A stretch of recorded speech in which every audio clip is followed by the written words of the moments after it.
আমাদের কাছে অনেক কোশ্চেন আসছে যে কি কি বিষয় ঠিক থাকলে প্রেগনেন্সি আসবে।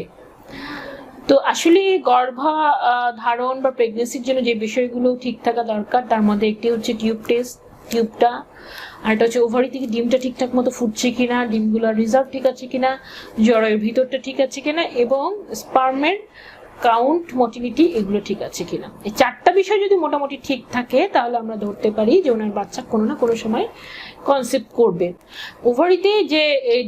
ওভারিতে ডিমের মজুদটা কি পরিমাণ আছে এটা আমরা AMH নামে একটি পরীক্ষার মাধ্যমে দেখি, আর আল্ট্রাসাউন্ডের মাধ্যমে আমরা দেখি ফলিকুলের নাম্বারগুলো কত, এবং এই ফলিকুলগুলো থাকলেই হলো না, এগুলো ওভুলেশন হচ্ছে কিনা এটাও জানা জরুরি।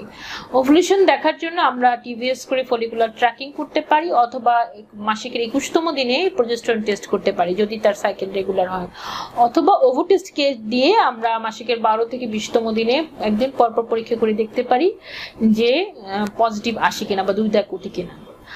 আর তৃতীয় যে জিনিসটা সেটা হচ্ছে তার টিউব দুটো ওপেন কিনা। টিউব দুটো ওপেন কিনা এটা দেখার জন্য আমরা স্যালাইন সোনো টেস্ট করে থাকি আমাদের সেন্টারে, এছাড়াও হিস্টোসালফিঞ্জিওগ্রাফি বা ল্যাপ্রোস্কোপি করেও দেখা যায়।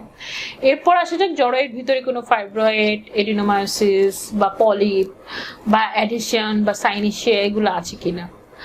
তো এগুলো দেখার জন্য আমরা অনেক সময় হিস্টোস্কোপি করে থাকি, অনেক সময় TVS আল্ট্রাসাউন্ড দিয়েও বোঝা যায়।